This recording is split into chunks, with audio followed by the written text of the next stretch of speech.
Bareskrim Mabes Polri berhasil menangkap sindikat judol besar-besaran. 320 orang asing ditangkap di markasnya di dekat Jalan Hayamuruk. Bayangkan hanya beberapa ratus meter dari Istana Presiden Republik Indonesia. Ada apa sebegitu beraninya? Siapa yang salah di sini? Kenapa Menteri Komunikasi kita lengah? Apakah tim cyber kita memang sudah kurang canggih? Bagaimana dengan sistem keimigrasian? Apakah ada penyalahgunaan imigrasi? Inilah Hot Room, judul Global Ancaman Nasional.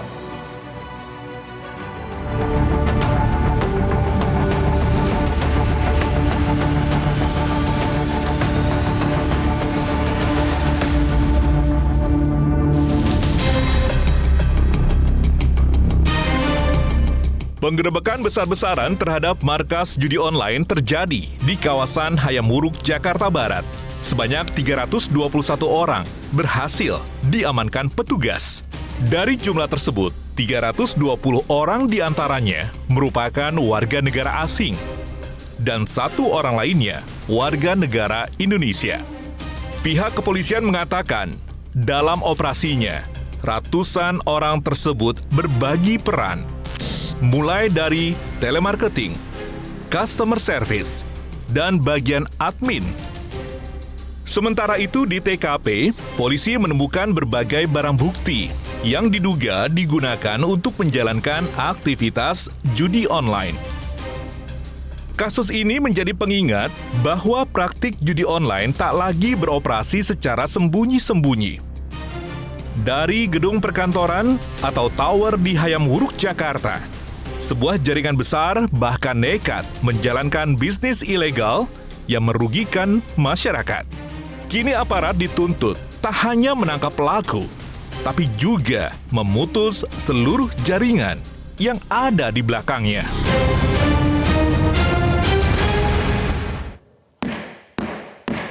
Selamat malam para pemirsa, saya kembali mengingatkan ada 2 orang sukses di negeri ini. Satu Bapak Presiden RI, beliau itu 25 tahun jadi klien saya. Hobi kami sama-sama renang, sama-sama minum kopi tiap pagi. Kopi luwak hitam premium, inilah kopinya Hotman tiap subuh. Dulu juga sering ngopi sama Pak Prabowo, dia juga doyan kopi. Sekali lagi, jangan kalian seperti Bruce Willis, hilang ingatan karena kurang minum kopi. Contohlah Hotman, 43 tahun pengacara, ribuan kasus saya pegang, tetap daya ingatnya kuat. Kopi luwak hitam premium, 700 aspri saya hafal nama dan wajahnya. Mantap, aman di lambung. Pak Dirjen, yang kecolongan siapa nih Pak? Masa 320 orang memakai visa apa mereka bisa buka judi online besar-besaran cuma 200 meter dari Istana Presiden? Iya. Jadi sebenarnya gini Bang, kita jelaskan dulu bahwa kita mempunyai tugas dan fungsi. Tugas imigrasi itu sebenarnya ada 3. Kita satu menjaga pintu gerbang di screening awal, kemudian kita mengawasi orang asing yang masuk ke dalam, kemudian sampai dia keluar lagi. Nah kan yang dipertanyakan oleh Bang Hotman tadi, bagaimana fungsi kita di awal. Yeah.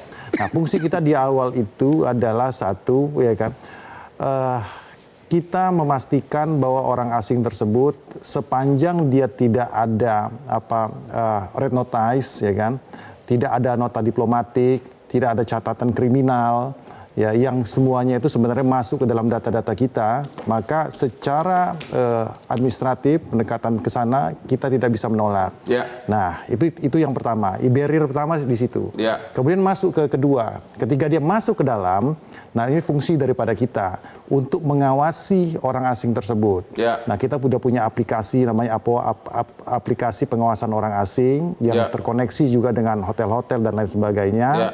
Kita juga punya Pimpasa ya untuk untuk tim untuk mengawasi orang asing tersebut. Nah, inilah fungsi kita yang bekerja yang kedua, Bang.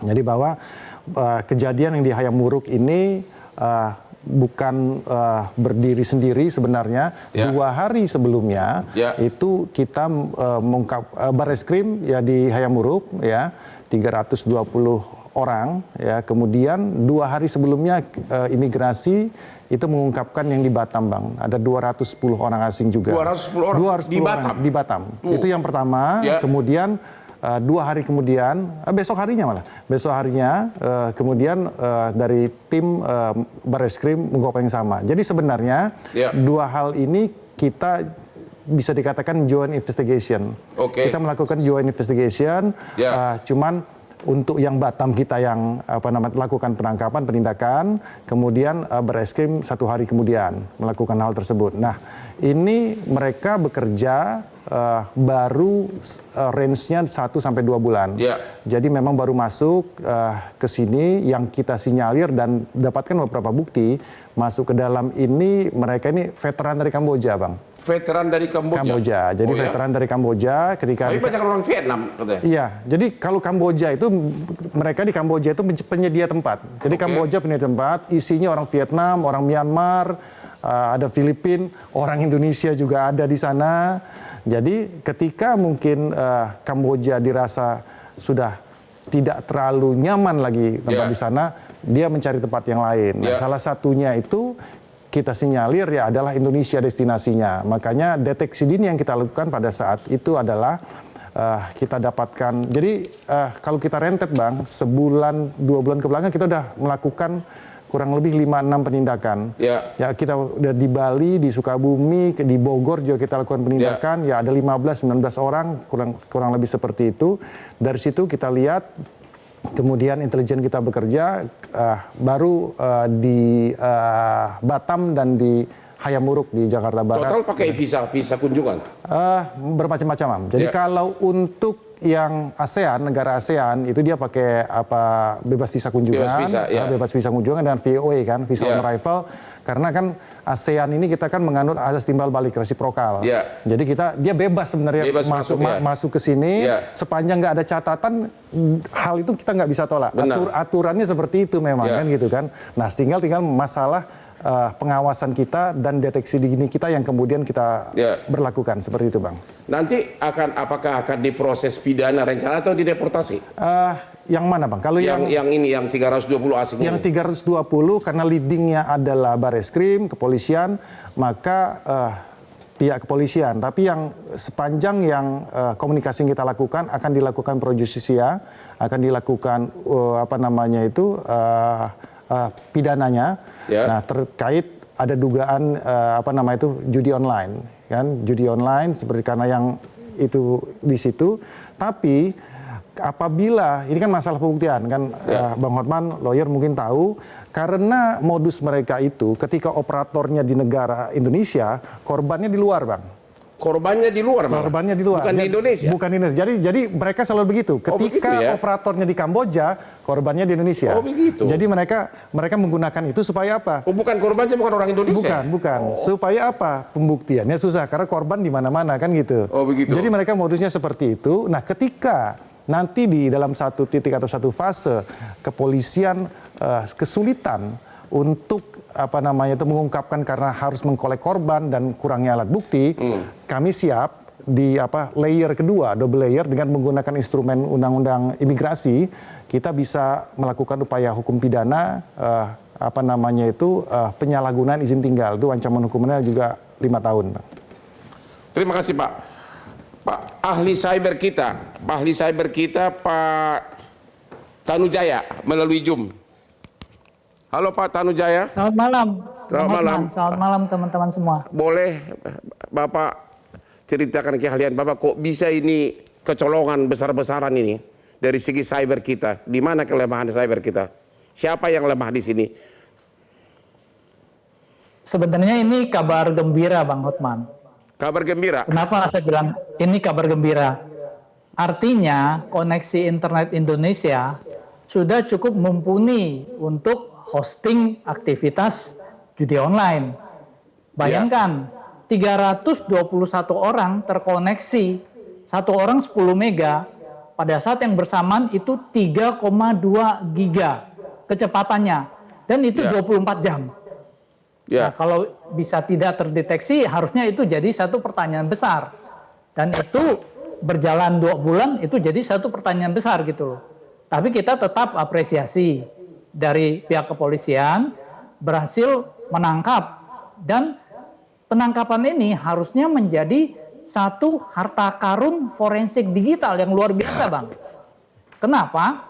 Karena artinya ada 321 komputer yang bisa diforensik, termasuk handphone-handphonenya, dan di sana bisa didapatkan banyak data. Contohnya apa? Siapa saja pemainnya. Yang kedua, kemana alur uangnya. Ya. Kalau ada kripto, kemana harta kriptonya. Nah, jadi di sini memang pada saat sekarang semua sudah beralih ke digital, dan kita harapkan dari kepolisian juga bisa mengungkapkan hal ini dan bisa mendapatkan manfaat yang maksimal. Tadi dari Pak Dirjen memang mengungkapkan, memang benar. Kalau yang tertangkap orang asing, artinya marketnya orang asing. Jadi nggak mungkin orang Kamboja, orang Vietnam itu cari korbannya orang Indonesia. Dia kan nggak bisa ngomong bahasa Indonesia. Jadi kalau memang judi online yang sasarannya orang Indonesia, itu biasanya orang Indonesia dikirim ke Kamboja atau Myanmar. Jadi dalam kasus ini Indonesia membuat budi baik, membantu warga negara Vietnam atau Cina yang kemungkinan menjadi sasarannya, dan nanti kalau mereka dikirim ke negaranya, itu kalau dikirim ke Cina itu hukumannya berat sekali, Bang. Jadi itu yang perlu menjadi catatan penting. Jadi untuk mendeteksinya gimana itu Pak? Sampai ratusan begini? Jadi sebenarnya dari sisi koneksi internet judi online dengan koneksi internet kantoran itu bisa dibedakan tidak sulit, Bang. Jadi orang kalau kerja kantoran itu jam 8 sampai jam 5. Ya. Kalau judi online itu 24 jam. Itu satu. Yang kedua, koneksinya 3,2 giga non-stop 24 jam. Lalu koneksi judi online itu kecil-kecil, ada fingerprintnya, itu bisa ketahuan. Itu pertama.